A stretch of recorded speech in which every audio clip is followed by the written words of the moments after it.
চতুর্থ অধ্যায় আল ইমান বির রাসূল। প্রথম পাঠ নবী ও রাসূলের পরিচয়। নবীর পরিচয়। নবী শব্দের অর্থ সংবাদদাতা। শব্দটি আন-নুবুওয়াহ মাসদার ও নাবাউন শব্দমূল থেকে উদ্ভূত। নাবাউন শব্দের অর্থ সংবাদ। আবার কারো কারো মতে এর মূল হচ্ছে নাবউন। এর অর্থ হলো উচ্চ মর্যাদা ও উন্নত সম্মান সম্পন্ন। শরীয়তের পরিভাষায় নবী হলো প্রেরিত এমন বান্দা যাকে তার পূর্বের শরীয়ত বাস্তবায়নের জন্য প্রেরণ করা হয়েছে। রাসূলের পরিচয়। রাসূল শব্দের অর্থ বার্তাবাহক, দূত, পানিবাহক ইত্যাদি। শব্দটি আর রিসালাহ মাসদার থেকে নির্গত। এর অর্থ হলো চিঠি, পত্র, বার্তা বা পুস্তক। আর রসুলুন হলো এর বহুবচন। শরীয়তের পরিভাষায় যাকে নতুন শরীয়ত প্রদান করা হয়েছে তাকে রাসূল বলা হয়। হযরত জিবরাইল আলাইহিস সালাম আল্লাহর বাণী নবী ও রাসূলগণের নিকট পৌঁছাতেন। নবীগণের দায়িত্ব বা কাজকে নবুয়াত ও রাসূলগণের দায়িত্ব বা কাজকে রিসালাত বলা হয়। রাসূল শব্দটি সাধারণত বচন ও লিঙ্গভেদে ব্যতিরেকে ব্যবহৃত হয়। তাই একবচন, দ্বিবচন, বহুবচন, স্ত্রীলিঙ্গ কিংবা পুংলিঙ্গ সর্বাবস্থায় রাসূল শব্দ ব্যবহার করা হয়েছে, তবে এর দ্বিবচন ও বহুবচন হয়। পবিত্র কুরআনে রাসূল শব্দ এক বচনে 237 বার ও বহুবচনে 9 বার এসেছে। আর নবী শব্দটি এক বচনে 54 বার এবং বহুবচনে 21 বার কোরআনে এসেছে। লক্ষাধিক নবী ও রাসূল আল্লাহর দ্বীনের প্রচার ও দ্বীন বাস্তবায়নের দাওয়াত দিয়েছেন। নবী ও রাসূল সম্পর্কে কোরআন মাজিদে ঘোষিত হয়েছে, সমস্ত মানুষ ছিল একই উম্মত। অতঃপর আল্লাহ নবীগণকে সুসংবাদদাতা ও সতর্ককারী রূপে প্রেরণ করেন। মানুষেরা যে বিষয়ে মতভেদ করত তাদের মধ্যে সে বিষয়ে মীমাংসার জন্য তিনি তাদের সঙ্গে সত্যসহ কিতাব অবতীর্ণ করেন। সূরা বাকারা 213। নবী ও রাসূলের মধ্যে পার্থক্য। নবী ও রাসূল উভয় শব্দ পবিত্র কোরআনে প্রায় অভিন্ন অর্থে ব্যবহৃত হয়েছে, তবে উভয়ের মধ্যে পার্থক্যের কিছু কিছু দিক রয়েছে, যা নিম্নরূপ। নবী ও রাসূলের পার্থক্য মূলত দাওয়াতের ক্ষেত্রে। নবীগণের দাওয়াত ছিল সীমিত পরিসরে আর রাসূলগণের দাওয়াত ছিল সর্বজনীন। রাসূল বলা হয় আল্লাহর আইনকানুন বিধিবিধান সৃষ্টির নিকট পৌঁছানোর জন্য আল্লাহ কর্তৃক প্রেরিত ব্যক্তিকে। আর নবী বলা হয় আল্লাহর পক্ষ থেকে সত্য স্বপ্ন অথবা ফেরেশতা প্রেরণের মাধ্যমে যার প্রতি বিশেষ ধরনের ওহী নাজিল করা হয়েছে এরূপ মনোনীত ব্যক্তিকে। যাদের নিকট কিতাব প্রেরণ করা হয়েছে এবং নতুন শরীয়ত দেওয়া হয়েছে তাদেরকে বলা হয় রাসূল। আর যাদের প্রতি কিতাব নাজিল হয়নি, পূর্ববর্তী রাসূলগণের প্রচারিত শরীয়ত প্রচার ও প্রতিষ্ঠা করেছেন, তাদেরকে বলা হয় নবী। প্রত্যেক রাসূলই নবী, কিন্তু প্রত্যেক নবী রাসূল নন। নবী ও রাসূলের অভিন্ন মূলনীতি এবং তাদের স্বীকৃতি। নবী ও রাসূলের মূলনীতি অভিন্ন। সকল নবী ও রাসূল তাওহীদ, রিসালাত ও আখিরাতের উপর ঈমান আনার দাওয়াত দিয়েছেন।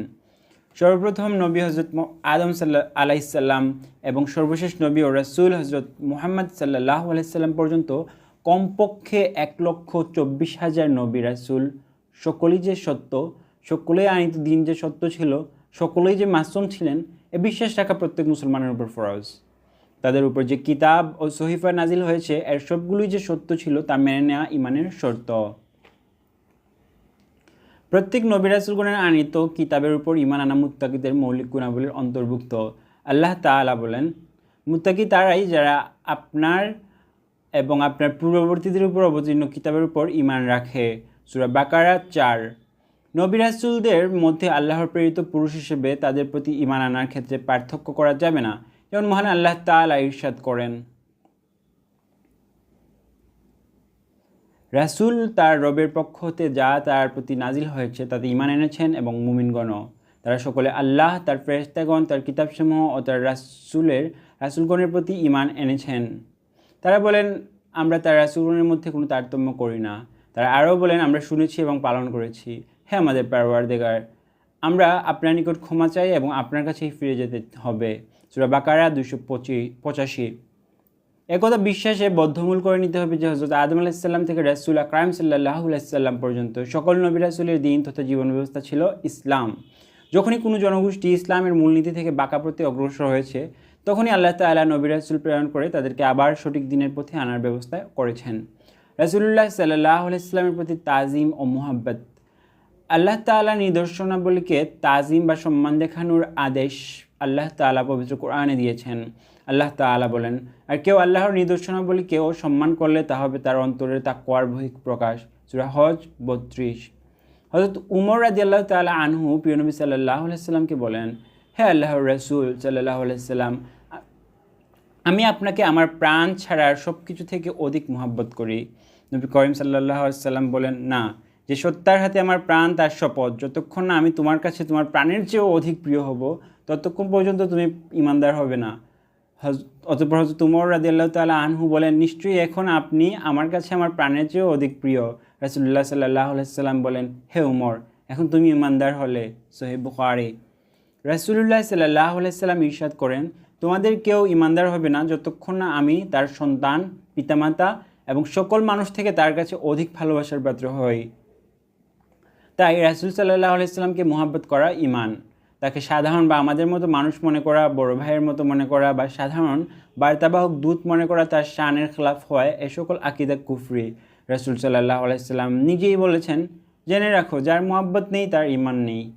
রাসূল সাল্লাল্লাহু আলাইহি সাল্লামের মুহাব্বত সৃষ্টির উপায় হলো বেশি বেশি দরুদ ও সালাম পেশ করা, প্রতি পদক্ষেপে তার সুন্নতের অনুসরণ করা, তার আত্মীয় স্বজন, আহলে বাইত, আওলাদ, সহধর্মিণীগণ, তার প্রতি আশেক করা, আল্লাহর অলিগণকে ভক্তি ও মহব্বত করা, রাসূল সাল্লাল্লাহু আলাইহি সাল্লামের রওজা মুবারক জিয়ারত করা, রাসূল সাল্লাল্লাহু আলাইহি সাল্লামের জীবন অনুযায়ী জীবনকে পরিচালনা করা, রাসূল সাল্লাল্লাহু আলাইহি সাল্লামের প্রতি দরুদ ও সালাম।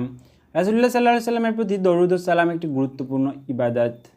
এ প্রসঙ্গে মহান আল্লাহ তাআলা বলেন, ইন্নাল্লাহা ওয়া মালাইকাতাহু ইউসাল্লুনা আলান নাবিয়্যি ইয়া আইয়ুহাল্লাযীনা আমানু يا أيها الذين آمنوا صلوا عليه وسلموا تسليما। নিশ্চয়ই আল্লাহ তার ফেরেশতাগণ নবীর উপর অনুগ্রহ বর্ষণ করেন। ও হে যারা ঈমান এনেছো, তোমরা নবীর প্রতি দরুদ ও সালাম পেশ করো। সূরা আহজাব 56। রাসূলুল্লাহ সাল্লাল্লাহু আলাইহি সাল্লাম জুমার দিনে বেশি বেশি পরিমাণে দরুদ শরীফ পড়ার নির্দেশ দিয়ে বলেছেন, তোমরা জুমার দিনে আমার উপর বেশি বেশি দরুদ পড়বে, কেননা তোমাদের দরুদ আমার কাছে পেশ করা হবে। সাহাবায়ে কেরাম প্রশ্ন করেন, ইয়া রাসূলুল্লাহ সাল্লাল্লাহু আলাইহি সাল্লাম, কীভাবে আমাদের দরুদ আপনার কাছে প্রেরিত হবে? আপনি তো পচে যাবেন। জবাবে আল্লাহর রাসূল সাল্লাল্লাহু আলাইহি সাল্লাম বলেন, আল্লাহ জমিনের জন্য হারাম করে দিয়েছেন নবীগণের দেহ স্পর্শ করতে। সুনান আবি দাউদ 1047। আব্দুল্লাহ ইবনে আমর ইবনুল আস রাদিয়াল্লাহু তাআলা আনহু বলেন, যে ব্যক্তি রাসূলুল্লাহ সাল্লাল্লাহু আলাইহি সাল্লামের উপর একবার দরুদ পড়বে, আল্লাহ তার উপর 70টি রহমত বর্ষণ করবেন এবং ফেরেশতারা 70 বার ওই পাঠকের মাগফিরাত কামনা করবেন। যে বান্দা চাইবে এই ফজিলতপূর্ণ কর্ম কম করবে অথবা যে চাইবে বেশি করবে, এটা তার বিষয়। আলী রাদিয়াল্লাহু তাআলা আনহু বলেন, নবী করিম সাল্লাল্লাহু আলাইহি সাল্লামের উপর দরুদ না পড়া পর্যন্ত সকল দোয়া প্রত্যাখ্যাত থাকে, অর্থাৎ কবুল হয় না। আব্দুল্লাহ ইবনে আব্বাস রাদিয়াল্লাহু তাআলা আনহু বর্ণনা করেন, রাসূলুল্লাহ সাল্লাল্লাহু আলাইহি সাল্লাম বলেন, যে ব্যক্তি আমার উপর দরুদ পড়া ভুলে যায় সে জান্নাতের পথ ভুলে যায়। প্রিয় নবী সাল্লাল্লাহু আলাইহি সাল্লামের প্রতি সালাত ও সালাম প্রেরণ করা মহান আল্লাহ তাআলার নির্দেশ। রাসূল সাল্লাল্লাহু আলাইহি সাল্লামের আগমনের উদ্দেশ্য। আল্লাহ তাআলা রাসূল আকরাম সাল্লাল্লাহু আলাইহি সাল্লামকে রাহমাতুল লিল আলামিন হিসেবে প্রেরণ করেছেন। আল্লাহ বলেন, আমি আপনাকে সমগ্র জগতের জন্য রহমত স্বরূপই প্রেরণ করেছি। সূরা আম্বিয়া 107। মহানবী সাল্লাল্লাহু আলাইহি সাল্লামকে যে দায়িত্ব দিয়ে প্রেরণ করা হয়েছে সে প্রসঙ্গে আল্লাহ তাআলা ইরশাদ করেন, হে নবী, আমি আপনাকে সাক্ষ্যদাতা, সুসংবাদদাতা, ভয় প্রদর্শক ও আল্লাহর অনুমতিক্রমে তার দিকে আহ্বানকারী এবং উজ্জ্বল প্রদীপ রূপে প্রেরণ করেছি। সূরা আহজাব 45-46। এই আয়াতের বক্তব্য অনুযায়ী রাসূল আকরাম সাল্লাল্লাহু আলাইহি সাল্লাম সাক্ষ্য দেবেন হক ও বাতিলের, সত্য ও মিথ্যার। দিন পালন করি ইমানদার লোকদের জন্য তিনি পরকালে জান্নাত লাভের সুসংবাদ দেবেন, আর বেঈমান ও কাফিরদেরকে জাহান্নামের ভয় দেখাবেন। তার আহ্বান থাকবে আল্লাহর দিকে। তিনি হবেন চতুর্দিক উজ্জ্বলকারী দেদীপ্যমান সূর্যের মতো। অজ্ঞতা ও জাহিলিয়াতের সব অন্ধকার তার ওসিলা দূর হয়ে যাবে। তিনি মানবতার জন্য নূর বা আলো। আলোতে যেভাবে ব্যক্তির বাহ্যিক জীবন হবে আলোকিত, তদ্রূপ অন্তর হবে নূরে ঝলমল। কিয়ামত পর্যন্ত সকল সৃষ্টির অবস্থা অবলোকন করবেন এবং আল্লাহর দরবারে সাক্ষ্য দেবেন।